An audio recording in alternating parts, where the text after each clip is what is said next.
what would happen to us if we fired inside of an enclosed car while we're in a real event. It's a great question. What I will tell you is this: there's some pretty cool research coming out now, and we're starting to understand more about the phenomenon known as auditory occlusion within critical stress incidents. So if you've heard it spoken about, talk about auditory occlusion, it's that sound like where sounds sound like they're deadened and they're muffled. And what we're kind of learning is that that's our body's ability to kind of turn our own hearing off, essentially disconnect our own hearing to protect it from significant damage in high noise environments. Now there's some exceptions to that. If we don't expect it, our body isn't fast enough to turn it on, in other words, which is why when you hear a lot of reports, you hear a lot of people talk about their encounters in a fight, particularly if they had to react to gunfire at them first. So they're ambushed or the bad guy fires the first shot. In cases where they didn't necessarily see it coming or were ambushed by the fact that it happened, they report that as sounding very, very loud. That was a super loudest thing I ever heard, kind of bam, like really in my face, an explosion, very, very loud. And then the shots that I fired sounded like muffled pops. Everything sounded like I was underwater, is a common thing you hear people say. It sounded like I was underwater, or the sounds were muted and dented. We used to just chalk it up and say it was auditory occlusion. It was one of those physiological things that our bodies did to us under extreme stress. It was just weird. Now what we're starting to learn now is it's more of our body's ability actually shutting its own hearing off to protect it from damage from major sound. So rounds you're firing inside the car, what can I tell you and promise you won't have hearing damage from it? No. But what we do know is that a lot of people come through incidents like this, firing shots inside homes, firing them inside cars. And in this case, where we see, where we got a lot of this data came from is overseas. Guys firing from inside Humvees, firing them inside MRAPs, firing them from inside enclosed spaces. And what they found was in the initial shock and surprise of it, if they had very, very fast engagements that didn't last long, only a couple of rounds, and they were out of it, they had relatively low hearing loss. If it was extended and protracted, this is a very short-term thing. The body then can't hold that state much longer. Then you keep firing in enclosed space, and it's just the physiology of it. It's just the acoustics of it. You're going to produce hearing damage. How does that relate to us? Good news is, if you do have to shoot from inside of a car, you do have a good chance that you won't produce massive hearing loss. What I will tell you is the sound of the gunfire itself, this very next drill is going to perfectly set this up. The sound of the gunfire itself is not so great that you cannot communicate. Because in this drill what's going to happen is I'm going to be in the car with you in the back seat with both of you guys going at the same time. You're going to be firing a bunch of rounds. I'm going to be communicating. You're going to have to hear my commands, know where they're at. I promise you none of you will struggle to hear the commands even while two people are shooting inside this car. So the sound ability to eliminate communication, it's generally not that loud. You can communicate over and through the noise. Will you have hearing damage from it? Sure, anything's possible, but we do have some physiological things going in our favor that might protect us for those first couple of rounds and help us out. In a training standpoint, if you forget you're prone to this drill, it sucks a lot because there's no real stress that's helping you shut your hearing off. It just gets real, real loud, real, real fast, and that can happen. So, any other questions from the first couple series of drills? 1 round and then a 5 round out. So good observations that I heard from some of you guys. Some things. This class is a lot about busting the myths and what you're capable of doing, what's real, what's Hollywood, what's not going to work, what can I do, where can I pull it off. You guys are seeing the 3Ds affect those bullets pretty aggressively. A lot of those rounds that we fired through the 1-shot and then the 5-shot demonstrations, jacket core separation. So about performance if you have jacket core separation. The ideal, this is funny, one of those funny things where we as defensively minded folks like to put ourselves in our camp. Here's our camp, the defensively minded people. Over there is the FUD camp, the guys that hunt. We support the Second Amendment butters, okay, but, right, we do that, so we can't learn anything. We can learn nothing from the FUDs. They can't teach us anything. Well, the FUDs can teach us a lot about terminal ballistics because they're trying to shoot animals and drop them quickly and humanely. And talk to anybody who understands hunting and ballistics, terminal ballistics of hunting, and what they'll tell you is probably the best big game bullet, which we would classify as big game. we're big game, we're not squirrels, we're not groundhogs, we're bigger than that. The best big game bullets will retain as much weight as possible, meaning if I fire a 168 grain bullet, when I recovered from the animal, it should weigh about 168 grains. Maybe a little bit more because it picked up some blood, guts, and tissue on the way. But about 168 grains. And its general diameter, in a perfect world, will have expanded to ideally double its original diameter. Okay, so I expand, I widen the wound channel, but the bullet doesn't break apart, it stays together. Just physics, guys. Mass times velocity equals energy, period. If I lower any of those, I start losing effectiveness. What do we already know is happening straight off the top? First E. You see a 10% drop in velocity, so we've already stripped away 10% of our speed, so we've lowered the equation there. Now, if I'm shooting a 147 grain bullet and it jacket and core separates, one chunk weighs 100 grains, one chunk weighs 47 grains. Those two don't equal, they don't add up and equal the other. They'd be better if they'd stay as a single 147 grain moving at speed, but they separate. So each of those individual pieces now becomes less effective. All right, so we have bullets that already don't work great going through windshields. All the other things happening, the deformation, that's what we're talking about now, the deflection. But up close, we know we can deliver force. We can meet our criteria. I can deliver that force and I can do it pretty quickly. Faster than I could unbuckle a seatbelt, get out of the car, even put the car in gear. Most of you guys without knowing, if I put you on video and showed you your draw times, you'd actually surprise yourself and go, I didn't realize I could draw that fast. Your draw didn't look much different than it does seated in a chair. Seated in a chair doesn't look much difference with practice standing. Generally speaking, when you put this to performance metrics, a seated draw, only because we don't do it as often as we do standing draw, and it messes with us a little bit, seated draw only drops your performance 10-15% typically. All right, if you're drawn, if just to use nice even round numbers, if you're drawn to a first hit, standing draw the way you practice most of the time, at a second, you're probably in that 110, 1.5, maybe 1.2 at the slowest pace seated with a little bit of practice. So it doesn't really, yeah, it does affect you. But that's only because of the amount of time you practice it. The mechanics of it don't change. The gun still has to go from here to here. What the rest of your body does is really honestly irrelevant. So what we're gonna do in this drill, this is called the left-right drill. 2 in a car at a time. I'm gonna be in the back seat with you guys. I'm going to call out threats. The threats I call out are going to be left and right. They correspond to the left target and right target, really, really simply. You're going to fire 3 to 5 shots per threat, per side command. You're both gonna shoot at the same target. So both of you will shoot at the left target, both of you will shoot at the right target. I'll work you back and forth. All right, left, right, right, left, left, left, right, left. Have you bouncing back and forth. The key to the safety of this drill is the fact that the muzzles stay online. It's really easy for the muzzles to stay online because you're already online. You can't go offline. The only time you gotta be conscious is don't do anything goofy or crazy weird with your muzzle during reloads. Because I'm going to shoot you, most of you guys have done a reload in the car already. I'm gonna force you into doing a reload in this drill just so you can verify where you're carrying your spare mag, what pocket, if you do carry your spare mag. If you don't normally carry a spare mag and you're carrying one for this class, well then you can just sort it out and figure it out, okay? I wanna force you to do that because then that's gonna build the physical, tactile repetition for you to understand, hey, should I try to pull a reload off in the car? Or is that a time where now I can no longer do that faster than anything else, might be able to move faster, so I go to the next piece of the matrix and start letting you get a repetition to build that understanding of when I can no longer effectively engage an immediate threat, I need to move on to something else. That moving on to something else is mobility, move to a superior position. Laws of efficiency state, maybe I do it all at the same time. I move to a superior position while I'm fishing for that magazine and get the gun reloaded while I'm getting to somewhere else. We'll get there too, okay? 3 to 5 hits. Going forward from here, I will generally not tell you how many rounds to fire at a target, with the exception of a couple of drills that I will limit it. It is always going to be 3 to 5 hits. I hate shooting in pairs. I almost never have people shoot 2 shots at a time. It creates a horrific, horrible training scar. Just Google police gunfights and watch how many have this idiotic, weird cadence in their firing of 1-2, pause, 1-2, pause, 1-2, pause. Because all cops do in the tiny little bit they train and shoot is many agencies just pound those guys into just shooting pairs.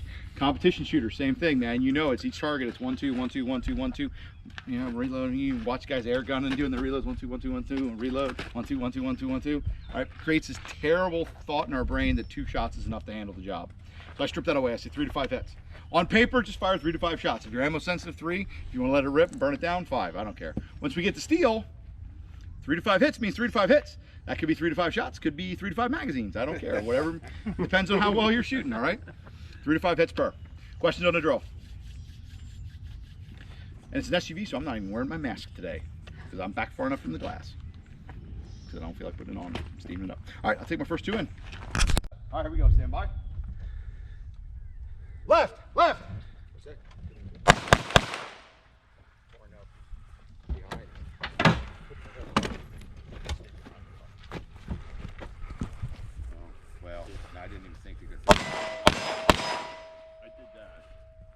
I was kind of treating this as the last. If you're in a car, I just concentrate on making my hits, nothing else. I think that in the corner would be more realistic. Yeah. That's what All right, ready holster. I have some, thank you. It's too much. You're in scenario. Stand by. Not yet. Drop.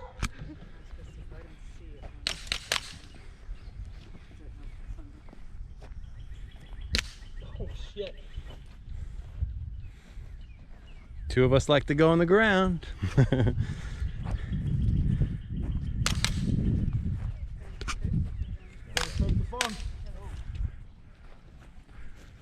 Index, index. All right, guys. Hey, so we're gonna all 4 zones, double odd buck, 9 pellet, double odd buck. Oh, the power! It's amazing. Single door. Double door. All right, let's move up and take a look-see.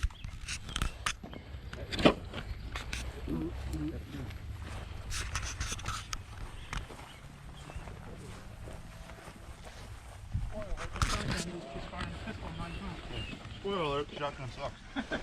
All right, so 7.62 by 39 plus double odd buck. You guys can see no additional penetrations. I've been hearing that. Oh, it deflected down, some small caught it. I'm like, I didn't hit the damn thing. I know I didn't, but. All right, so we can see 7.62 by 39, adding 7.62 to the game. No additional penetrations. No big surprise there. Remember, I only fired the shotgun. Now, here comes.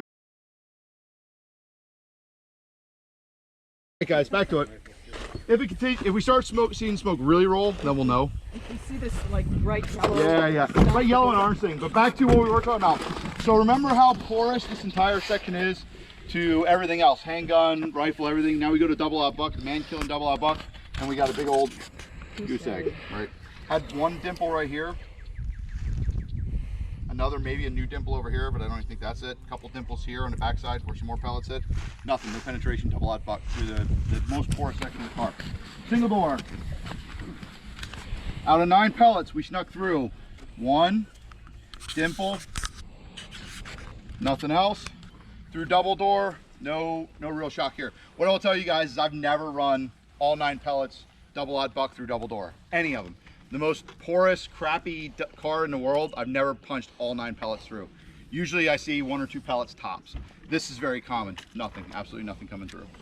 Shotgun buckshot, terrible against cars. Absolutely terrible. All right, so if you do utilize, think about this, guys, and what I say. If you do utilize shotgun in some form of defensive capacity, just understand its limitations, particularly based on ammo selection. We're gonna jump back here and pound it with some slugs and see if that changes the game. But understand ammo selection, because buckshot, which a lot of people get concerned with penetration, so they'll choose shotgun ammos that don't penetrate as much. So they'll go double odd buck, or they'll even go down to some of the smaller buckshot. Or in really bad advice, they'll do the old I'm shooting with bird shot, because up close it'll be like a slug, but it really isn't. Because up close and it becomes not a slug and it's terrible. All right. Just understand the limitations of the weapon systems you're running. And shotgun against barrier doesn't perform well. So if that's your home defense gun, but your home defense fight runs out into the driveway of your home, and bad guys taking cover shooting at you from behind your wife's sob, your buckshot might not do much against it. That's really kind of a very specific, odd way to say it, but the truth is it does poorly against barrier. It's not designed to do well against that. Well, with buckshot, we'll see how slug does. Let's jump back, guys. Let's get the slugs out. Oh, yeah, that's offensive, man. It's offensive to shotgun lovers. And if I'm offending shotgun lovers right now, I don't apologize. But I will have a greater discussion with you about the reason why I don't find it to be an effective system. 2 reasons: capacity, ease of use. Two things: capacity and ease of use. From training cops for years, you're super highly trained law enforcement, which if you don't know, they're not. They suck. They suck worse than most of you guys. That's the real hard truth. The hardest system for them to run is the shotgun, period, hands down. I see more people struggle to run a shotgun effectively than any other system. I can take a seasoned shotgun shooter, a shotgun pro, hand them a pump gun, and hand someone that has maybe a magazine through an AR-15, put them in a performance test, the noob with the AR will thrash the shotgun shooter 99 out of 100 times and by an enormous margin. They're just so much easier to use. Ballistically, they're not inferior. 5.56 with proper ammo selection, I argue, is superior to a shotgun. There's some that would argue with me, but that's my side thoughts. All right, guys, back to it now. Let's see 12 gauge. So we're gonna try first slug. So we got slug gun, so 1 ounce slug. We'll try to put this through the corner of the engine here. All right, through the trunk deck.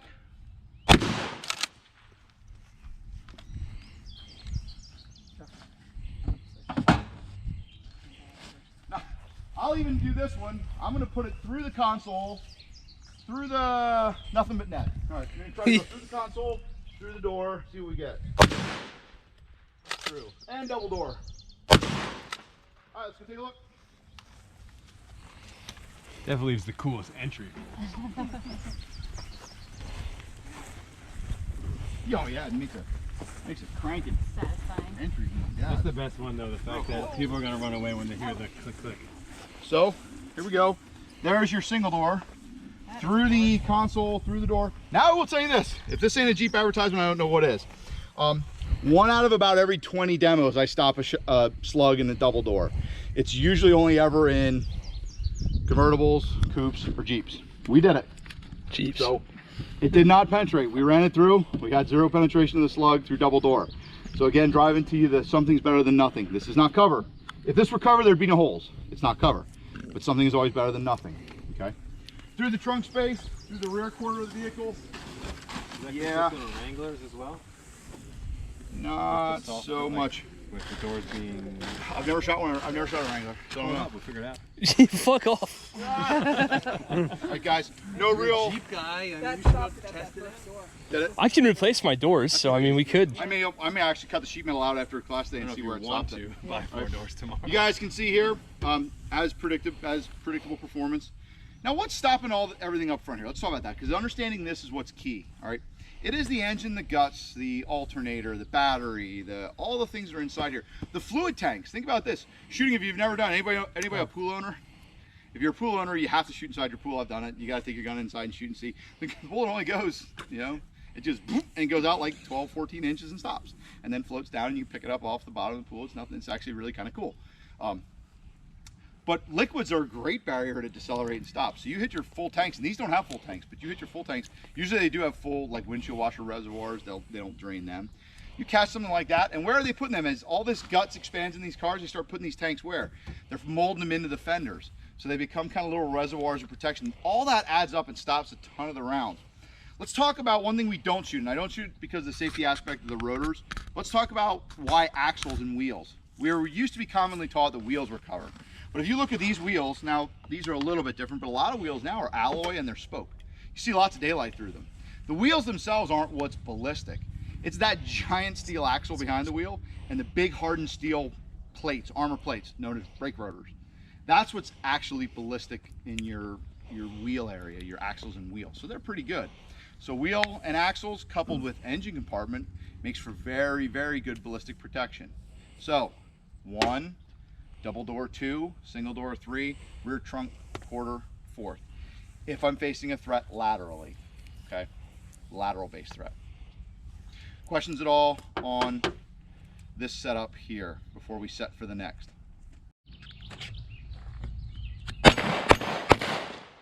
Orange, orange!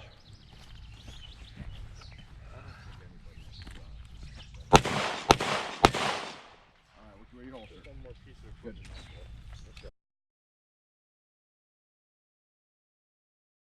Stand by. You got hit. Oh, guy's spinning his tire, trying to get into you. Spin his tire.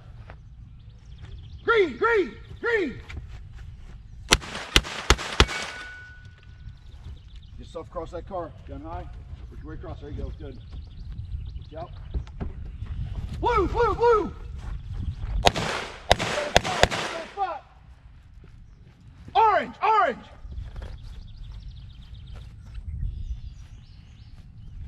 Find an angle on it. Black, black!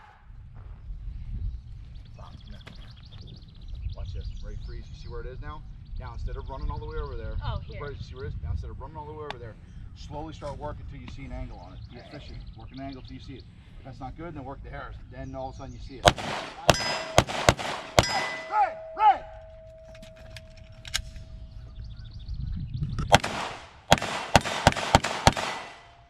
Look through your holster. Right! Right!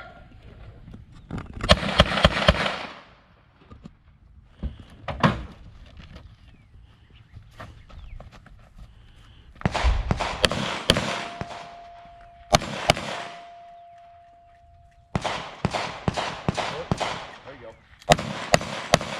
Left! Left! Now work your way in the middle, look for something through. Stay right there. Look for a shot through. See it?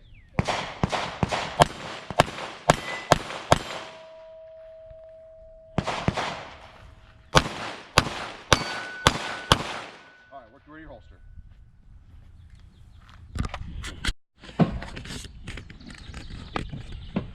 Red! Red! You make that determination, not me. Yeah. But really, I mean, how long do you think the engagement? Green! Green!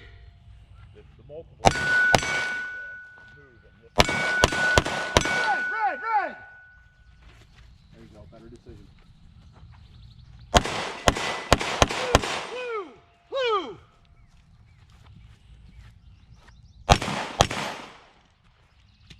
White! White!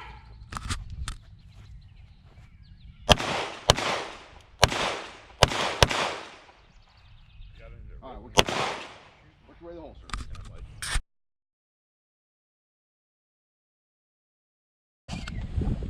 Seven! Seven!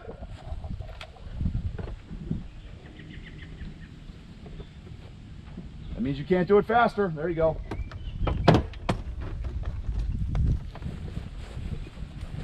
Orange! Orange! Orange! One! One! One! One! One! Hate when that happens. almost went early. What the fuck am I doing out there? Oh, the springer's going.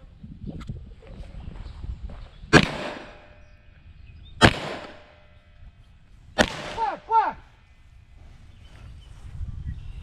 Yankee! Yankee! Yankee! Yankee! Black! Black! Find it! Find it! It's out there! Find it! Look for it! That's not black! Look for it! Find it! Find that black! Look for it! It's out there! You gotta use some movement.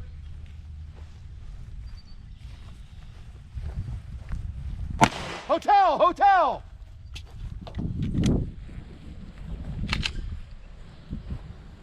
Seventeen! 17! 17! 17! 17! That's 7. 17! 1 7. 17, find it! Nope, that's 12. Not 17, find 17. That is 17, damn it. That's not 17. That's a 7. That's a P7. Find 17, look for it.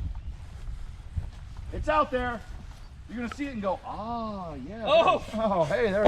Sierra, Sierra, Sierra. Yellow, yellow, yellow. 3, 3, 3.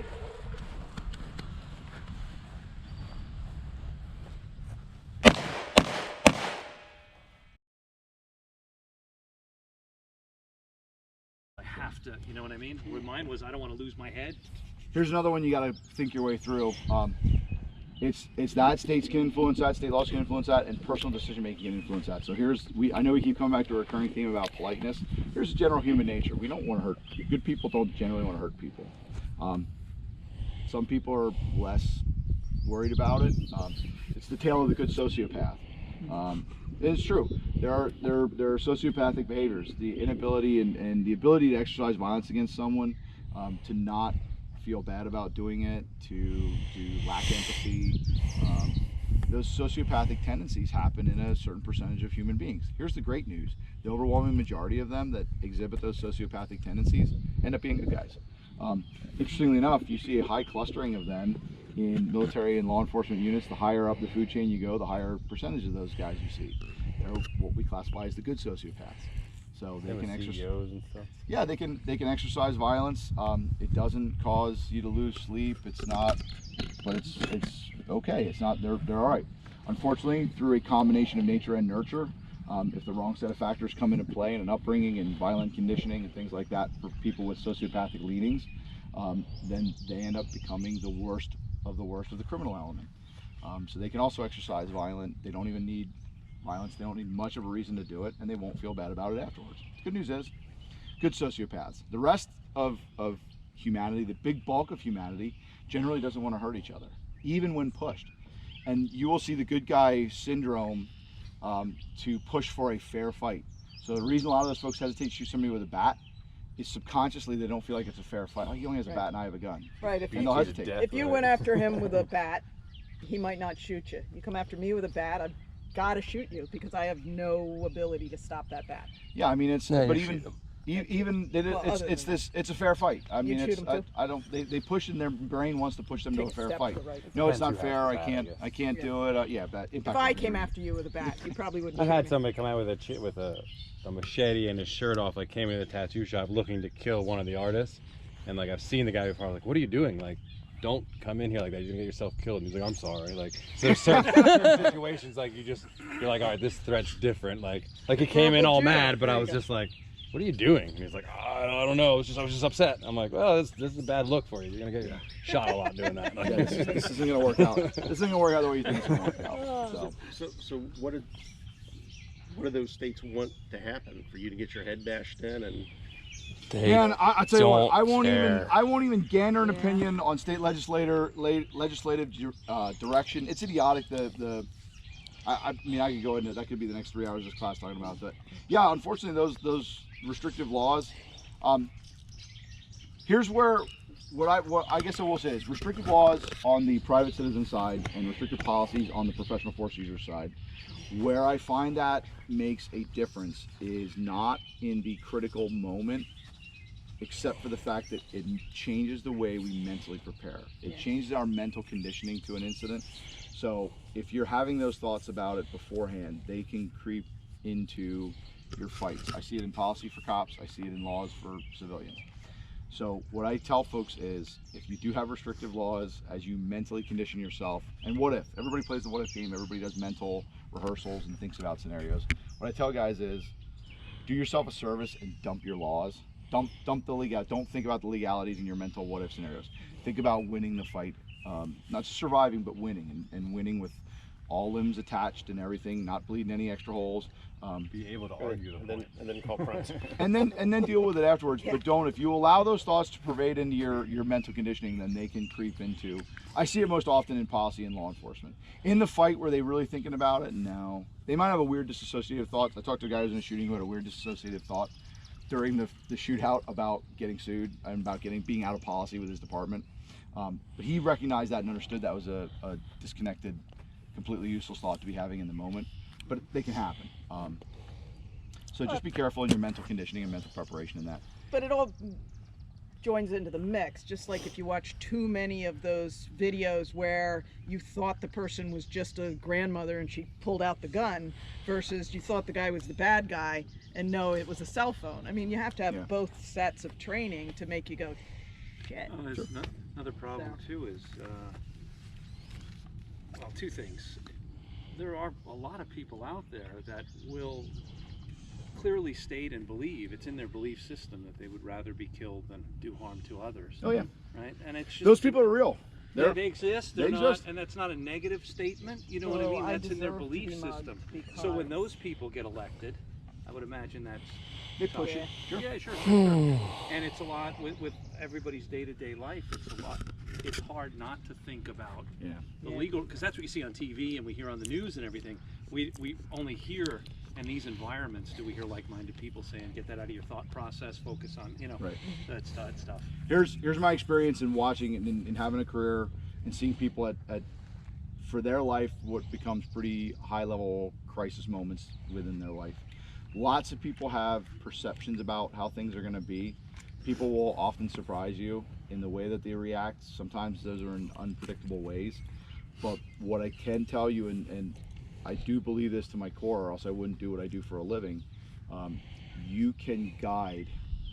A well-trained person can have a surprising outcome. A guy you think would react a certain way because he's highly trained may react in an unpredictable way. But your percentages favor your preparation. The better you prepare, the better the chances are you're going to respond in a favorable manner. Just by accident. Outside of preparation, yeah, it may even be just by accident. Outside of preparing, human beings are a crapshoot. The mousy little person who you would think wouldn't hurt a fly will rip a dude's eyeball out and stomp on his throat. You know, and then conversely, the 240-pound, 4% gym rat will run high, will throw his girlfriend in front of the dude and run away. I mean, you just never know. And every scenario in between, people act in different ways. Training does tip the scales. The better prepared you are, the more stimulus you've exposed yourself to, the better off your response can be. So, all right, guys, let's wind it back up. Let's talk about those contingencies. So we're going to be doing passenger side bails. So the important part is, guys, gun high, work your way across. Once you get out, seek a better position. Other than that, we're going to be working the scenarios exactly as we did before. I'll be calling out colors. Find yourself an alternate position. You do again in this drill, have multiple low targets. The difference is now I've turned the vehicle on its long axis, so you may be able to take one centralized position and stay pretty visually obscured from the threats, but be able to hit them. You guys sort it out, figure it out as you move. See what positions Both you got. vehicles in play? Both vehicles are in play. Yep, you can move both vehicles. Obviously, you can't shoot through the one because I got everything taped off, but both vehicles are in play. Everything's in structure. So once I put you in the car, I'm either going to give you a color threat, or I'm going to say you got impacted, get out of the car, and then give you a threat somewhere along the exit and work your way out. Once I give you that initial one, I'm probably going to work my way, come around the car, so I'm going to watch you from this side and then go from there. Questions? Let's do it. We will tape that up then. All right, stand by. Right.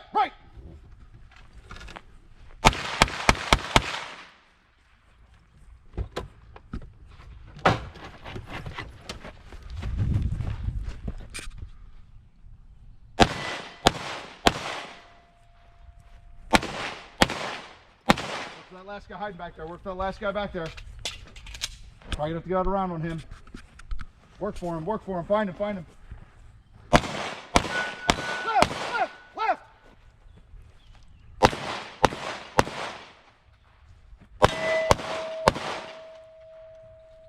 One more on the left side. Either work right or work left to find him. Alright, good. Work your way to your hole.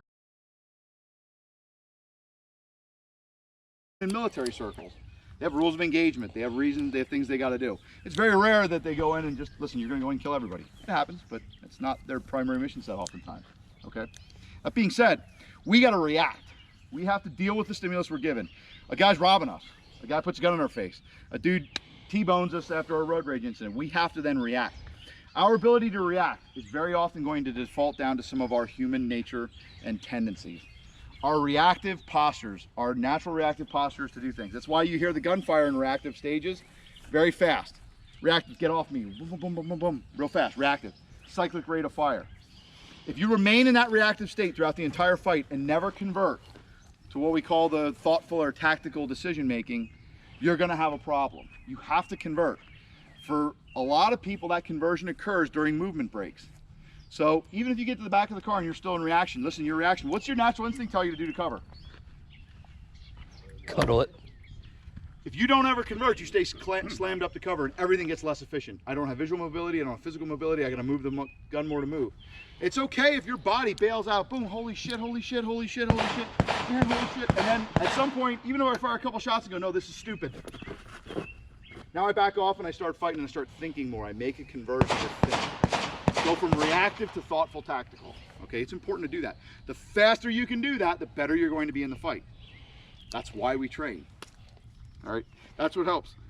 If you want to watch and debrief videos, break videos down. Watch fights, break them down. Watch for fights where the conversion never happens. They stay reactive the entire time. Cops are notorious for this.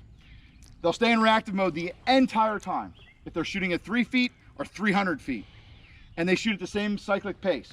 At 3 feet, if I shoot as fast as I can press the trigger, probably pretty decent hit percentage. If I go back to 20 yards and try to pull that off, same thing, I'm not hitting anything. Very little. I gotta react, I gotta change. I go from reactive, thoughtful, tactical, change, slow down my trigger, get my front sight, press, press, press.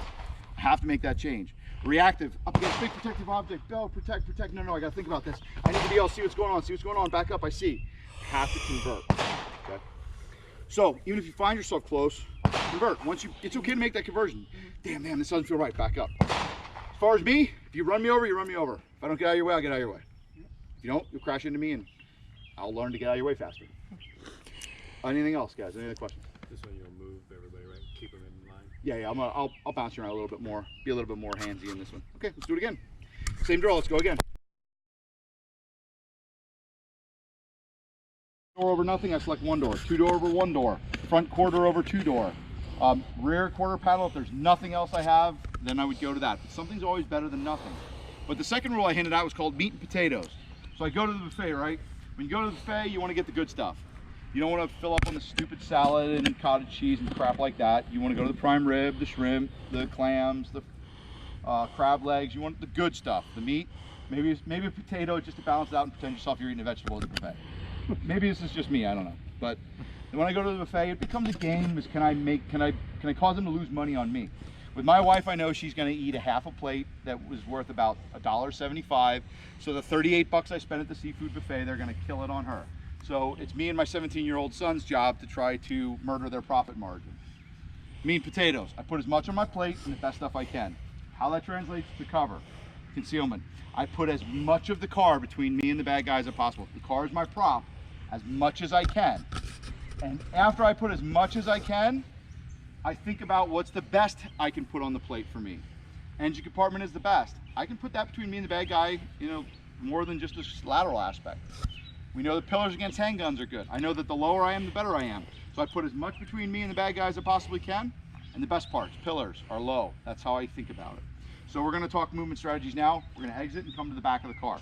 Beyond that, your only parameters for this is I don't want you guys moving any more than about 10 feet away from the car. But other than that, you can move wherever you choose to engage the targets. Guys, come on over to this side so we can see this demo.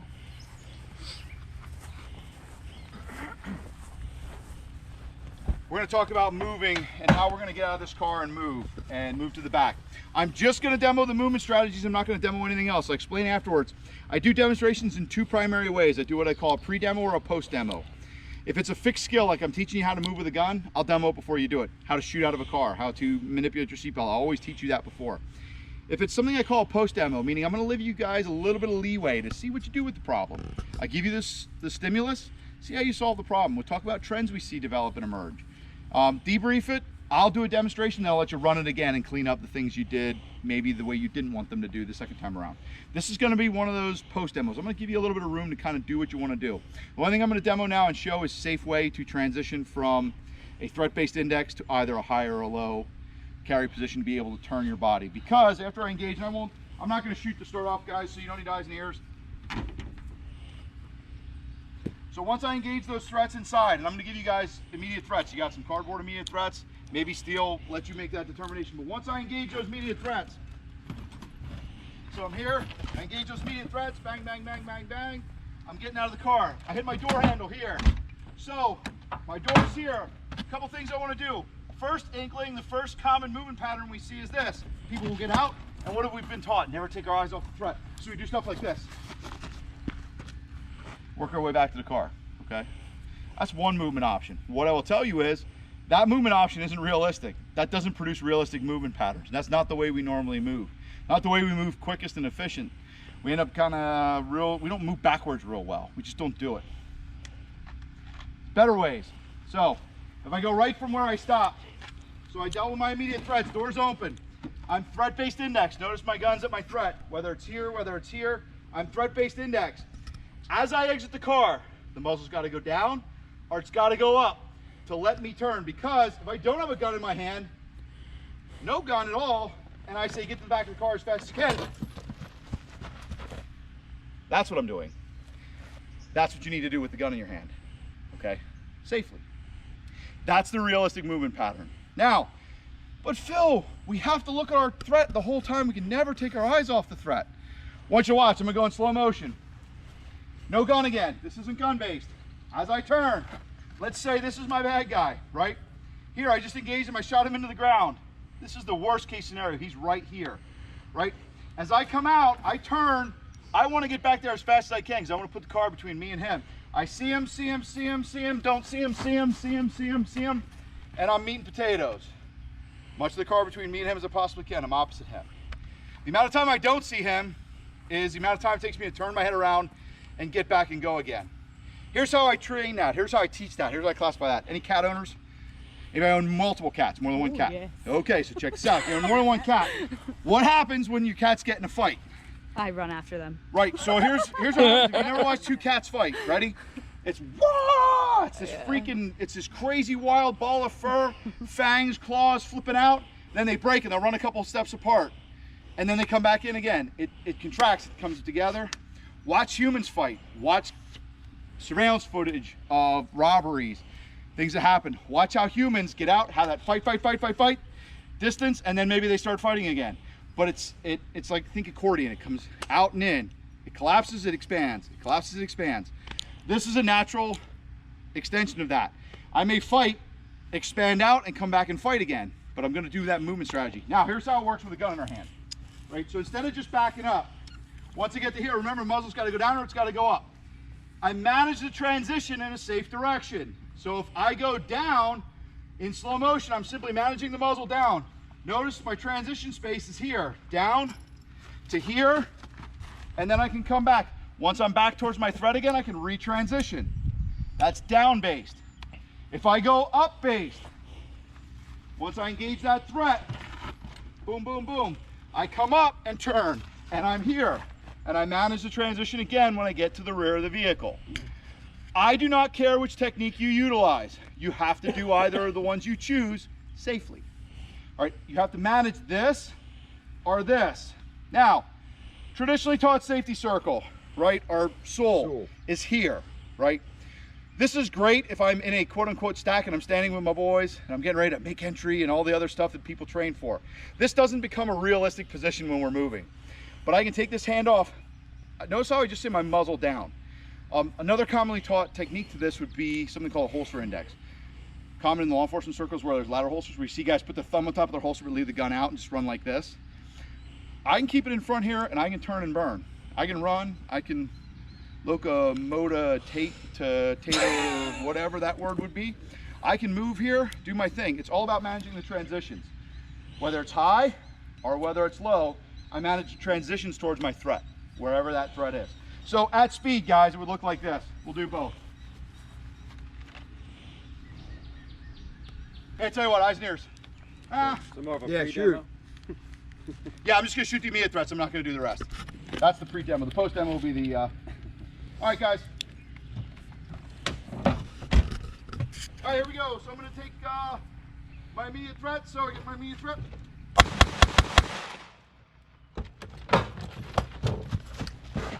That was my first threat. Now I'd start working it. I'll stop. That's low. Now if I go high,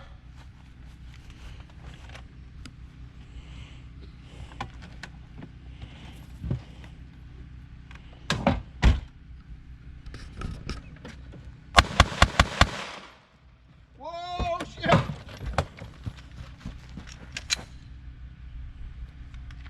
That's high. That's it. Oh, let's do it. What happens back here? I'm gonna leave up to you guys. Leave up to your devices. Okay, here's the drill. Starting in the car. Your threat commands are gonna be this. Left or right. To both sides. You have an immediate threat cardboard target. You then have two pieces of steel. Intermediate and longer range. Both the left and the right. Once you get to the rear of the car, I may call additional left or right threats. Okay? You may get additional left or right. You engage each target on that side as I call it out. Left back here would be paper, steel, steel. Right, same thing. Paper, steel, steel. You engage how you think is effective, and we'll talk about that after the first run. Cool? Yeah, my color that's not there. All right, get back out. Back in your vehicle. Head in the mall. Green, green, green. Red, red, red, red. Find it.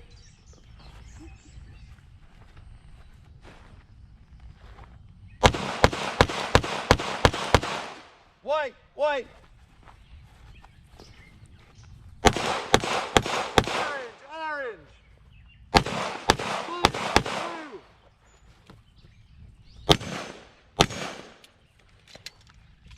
Fix it. Phone a friend.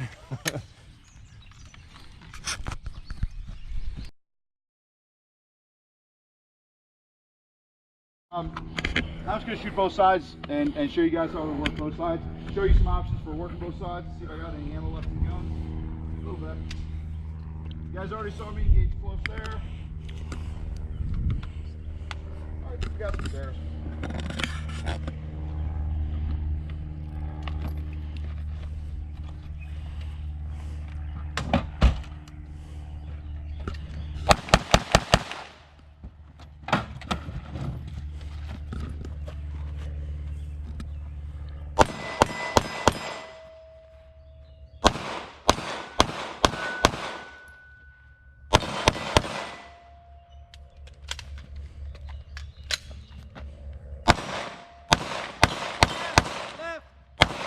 You're actually calling it for me? I was just running it on my own program. All right, man, cool.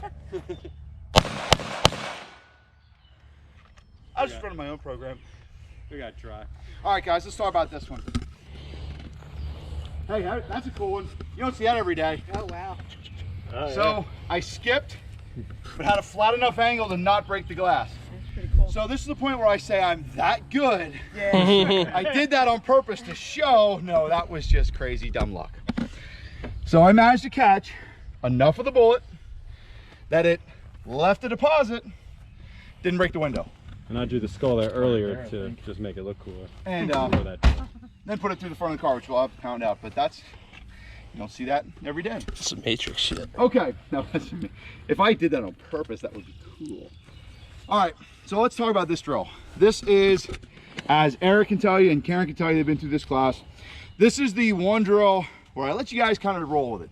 Even the stuff I see you're doing that is suboptimal, bad positions, too close to cover, a whole bunch of different things. I take a ton of notes. Thank you. For those of you guys, Karen and Eric, that have seen this program one or several times, this list, excuse me, I can almost write this list beforehand and it's always the exact same. People react in the same way. And what's important is that we talk about some of these reactions as we go through and we debrief each point. First step, everybody's safety was good. Everybody's movement safety was good.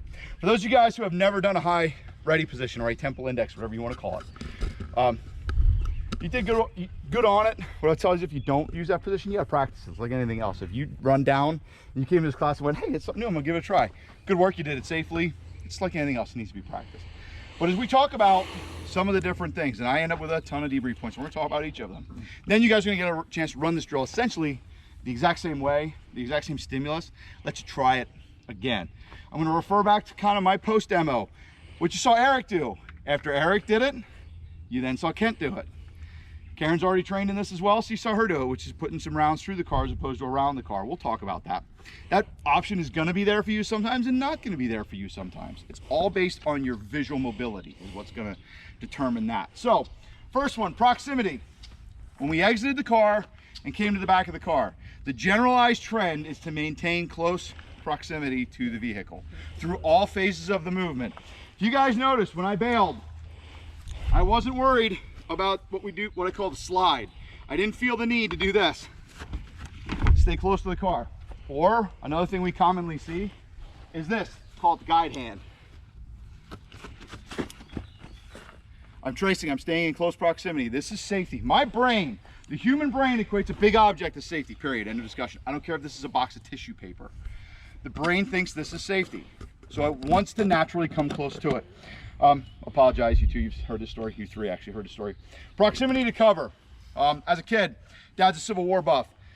Likes the Civil War, would take us down to Gettysburg all the time. We'd go to the tower, observation tower, and down in Gettysburg. As a little kid, I was terrified of how high it was. I thought it's actually 40 feet, 50 feet tops. It's not that high, but I was terrified. I thought it was the highest thing in the world.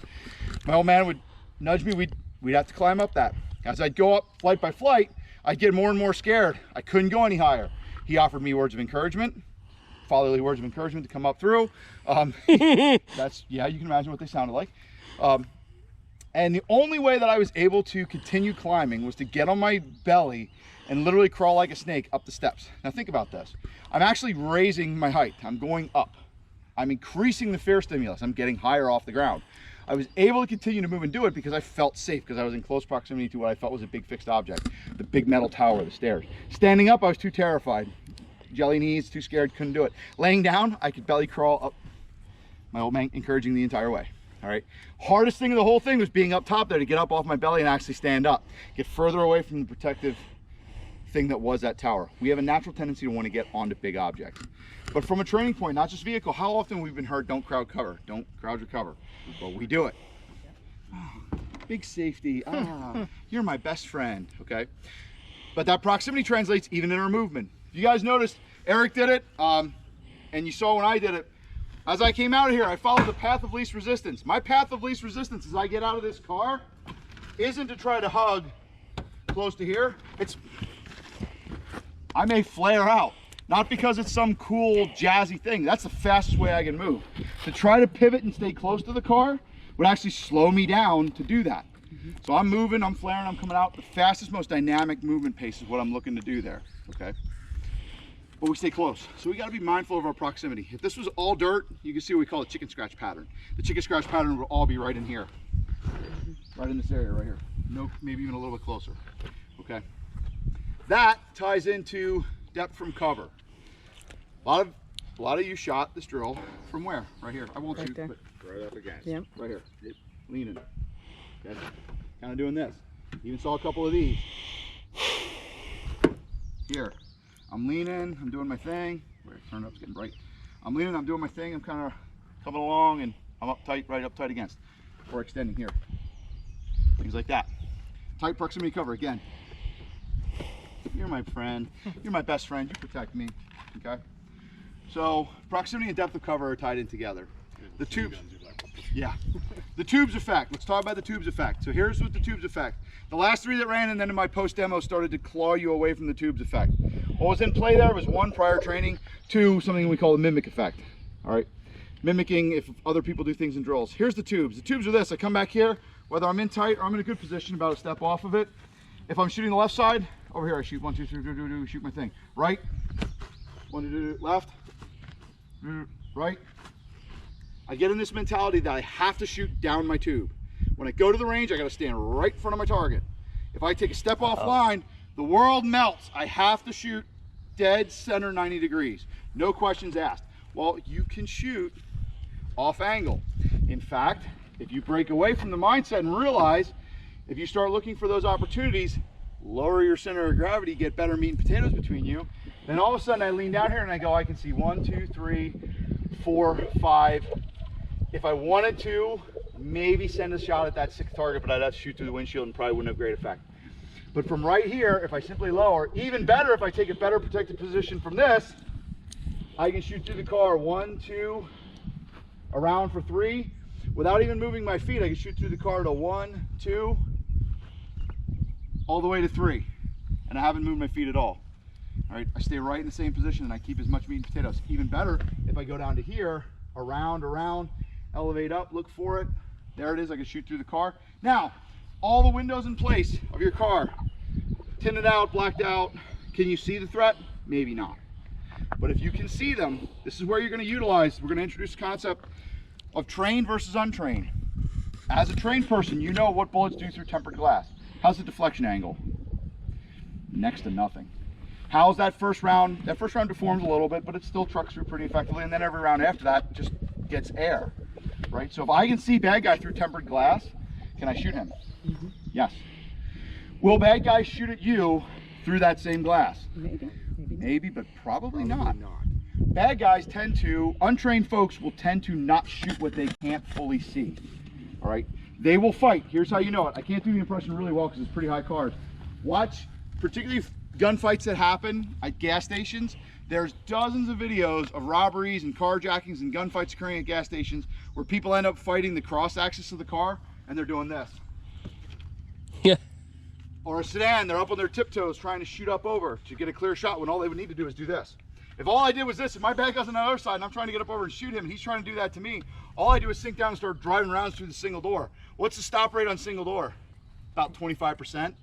So if I send 17 rounds at him through the single door, how many theoretically am I probably gonna hit him with? Oh, don't do 13, math. 14, 15 probably? Math. Math is the answer. Math. Is that like a Right. tip calculator? My ability to see them, if it's an area through which I know I can shoot, I can take that shot. And that may provide me better. How easy am I to see? Just stay right where you guys are at. How easy am I to see now? So I'm gonna start off. So if you're watching me, looking Got for ya. me, I'm moving around. Emily, to you. Yep. I'm looking around Kent. So you're looking to see me through the car. How easy it is to track my movement through this car. See where I am, even as I walk over. Watch out. I come over here. You're watching to see where I am through this. That compared to this, now watch this. Now I'm gonna see you laterally around the side of the car. See how hard it is to pick up my movement now. Now as I'm coming around laterally around the outside, there's a whole lot more of me.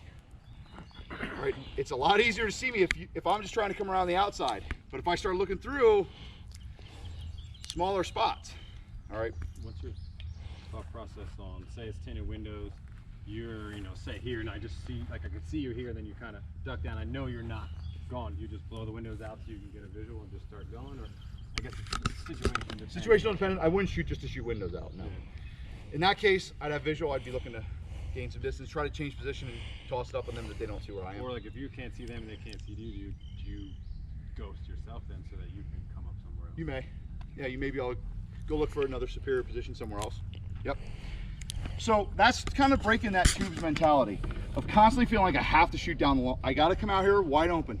Some of you guys, when we talk about positionals, some of your cover position, far big guy steel, here's where you are. Right on you. Whoop. I can hit him even if I shoot around the car. I won't shoot guys, but I'll just get sight on. Even if I'm here, now I could duck down, I can make hits here. I can make hits here. This is actually my best position, meat and potatoes wise. If I can see him through those windows, I can hit him, I can put shots on him, and what's between me and him? One pillar, I got an A pillar and a D pillar between me and him. If I get down as low as I possibly can, I can even get dicey hell, I can hit him through the seat. That's a pretty high percentage shot. I'm not saying it's not, but I could. That's a lot better protection wise than this. Yep, I can hit him, but what's his ability to hit me? Oh, it's the same. I'm all out there. Even this, now watch this, here, I still gotta come out. What if I'm here? Now I'm lower, now more meat and potatoes are between me and him. Whether I go to a full knee, or whether I just go to a squat here. All right, either is capable. Check this out. Here's the dirty truth about protection.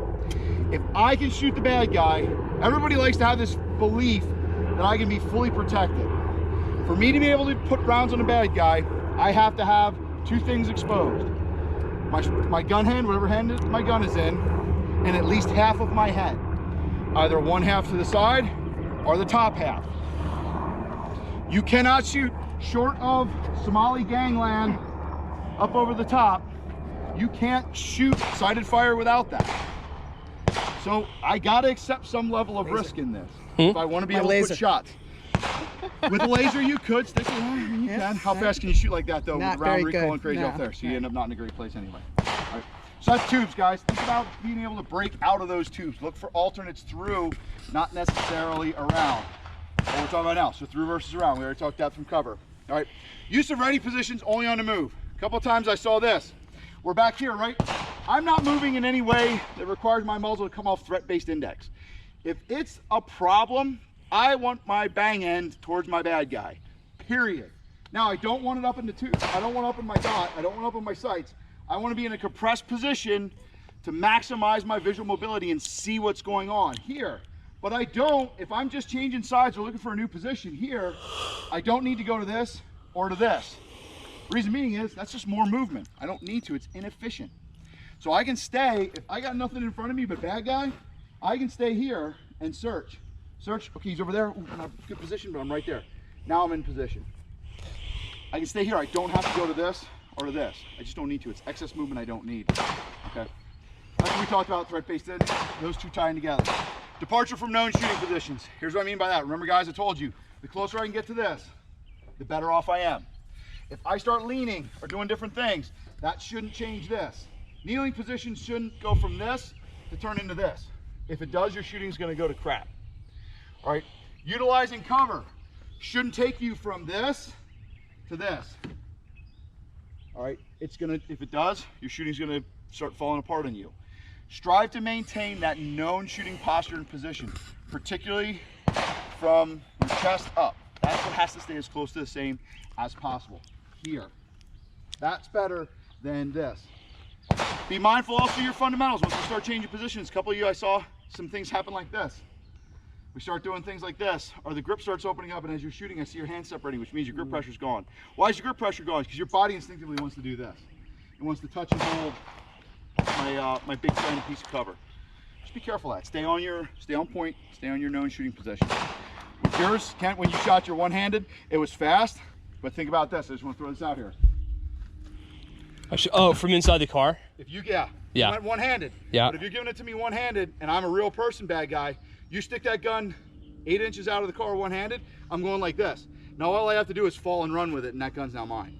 So you got to be careful of staying in the car. Even though one hand's a little bit faster, it's much easier, even easier for me to get a hold of that gun to go. Now, if I'm that same bad guy's not there, but it's the big white back there, sure, extend it. But if your window's up, you wouldn't be able to extend anyway. It wouldn't be an option. If your window's down or your window's already shot out, then it is. Questions at all, guys? It's a whole bunch of stuff to cover. Points, things you saw. Yes, sir.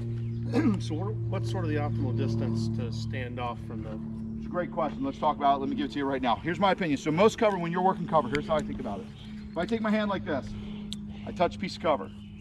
No gun in it, just my hand, and I touch a piece of cover. From that, I take one step back. That's about the sweet spot in most pieces of cover. Any more than that, well, I might be able to get 2 steps out of it. If I back up too far, and you guys will see this when we get to ammunition, if I get too far off of it, a phenomenon called getting bumped off cover can happen. I can actually lose that position, even though technically I should be able to run to the 50-yard line and still have the same cover, but the angle changed so much, I'm effectively knocked off that piece of cover if I back up too much. It leaves too much of an angle for them to aggress me and me feel like there's nothing better to do other than to turn and run. If they can push me and make me turn and run in predictable behaviors, they're a step ahead of you and bad things happen, okay? I was watching on your class, so I was watching everyone, and I was thinking, while I was watching them, that they're too close to the cover, and then I was too close to the cover. Yeah. And it's psychologically, you were right behind me, so I didn't feel like I could back up because I knew you were right there. I'll move. But and it only took knowing you were behind me to keep me from doing what I had in my mind. Let me mind. introduce last introduction, and it's going to go hand in hand with exactly what you're talking about. Last introduced concept, and then you guys are going to run this drill again. All right. Last introduced concept is this: whenever we deal with a fight, just like I kind of explained the cat fight concept, cats swirl, fight, and then they separate, and then maybe come back and fight again, dust up again. That's very, very telling in the way that we fight. And the way that we fight breaks into kind of 2 parts. For us, we're the good guys, all right? Meaning, we're probably going to have to react to a bad guy's stimulus. We're not going to get the foreknowledge of having offensive action. You won't go on a direct action hit where you're going to kill everyone in that room, so you know you're going to shoot first. Give me a break. Why? I just didn't understand some of the tape. Alpha! You Alpha! said big. Yeah, you weren't on... I was looking for... 5, 5, 5, 5! Get out of the car if you can't engage it. Orange! Orange! Get a better position. Look at the car. Open that door. Get a better position. 2, 2, Watch your distance on cover. 2. 1, 1. Back up. There you go. Green, green. Stay here. Stay here.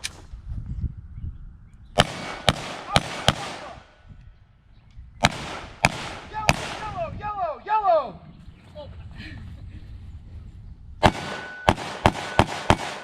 Swinger's going. Beat it. You gotta put a hit on that swinger. Stop moving. Base up and shoot it. 7, 7.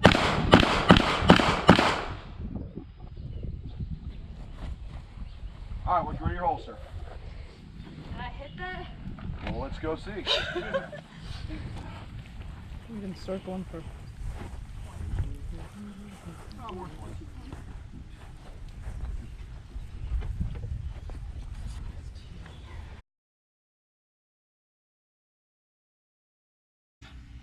Man, I tell you what, dude, I'm gonna start calling that the Eric rule because you remember that more than I do. Guys, just as a mental thought process, what Eric's talking about, he's dead on. Whenever we shoot, So it's whenever we shoot any of these drills, don't think about the multiple targets being an IDPA stage. It is not a gang of 6 approach you at the ATM, card in hand, you know, wrist above. It's not nonsense like that. What this represents is a bad guy moving. Without having moving targets, it simulates their moving position to position. Thank you. So make sure you work now that cover makes based sense. on that one. There's Correct. not another guy on the other car still shooting. yeah, there's not. It's not a whole sea of bad guys. You're going to deal with each individual problem. I would have fucked that up. Otherwise you run over Target there. by target by target. Yeah, otherwise it's 6 bad guys. You make for gone. I didn't understand why you would engage that. Open the door and let that guy stand right there. Right, because he's not a guy. So He's what the not hell there. is that? Yeah, he's not there. He's not there until I tell you the right side's there. And then each target you're engaging, take him as one piece. If I take him as a whole, which there are some positions, I'll show you guys afterwards. There are positions I could take as a whole, but taking them singularly, and you'll be okay. That answer, Eric answered the question you guys. Hey, verbalize those questions, guys. Sometimes I forget that you guys don't do these drills every week like I do. And I go, okay, yeah, that's exactly how we got to I explain just remember it. the ones that helped me. So that's what we do. So once we're back here, if you fall right, you look. How does the driver engage the right side without kind of getting in the field of fire the passenger who came back? There's no path. You're by yourself in the car. You're by. Yeah, I'm sorry, guys. This is solo drills. You're by yourself. We don't do any team-based drills in this class. This is solo drill. You are Lone That'd be Ranger. Interesting. You're Lone Ranger. So just, Well, you see how I do it in the LA Your class. insurance is It just ain't not like that this. good. Yeah, Lone Ranger. You're by yourself. so you'll be saying left, right. I'll be giving a you left total or of right. 3 times. We'll see. Or more. Okay. All right. Purple is the answer. Okay. Sounds good. Questions on the drill? Let's do it to it.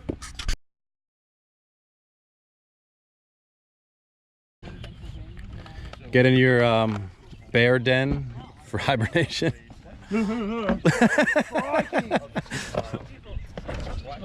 Oh, this is gonna be fucking awesome. Nice. Remember the technique. Put your ass across and then bring your feet with you. That's yours. Hey, who's M&P shooting gloves? What? Never mind. They actually really cater to There's one. I'll get the other, no worries. All right. Okay, here we go. Stand by. Green, green. That's what I was saying. Green's down, work your way across. I'll leave that behind. I won't stop and have a Oh, yes. Oh, crikeys. Crikes! Look at him go. Now, sometimes with work, I have Right. Black. White.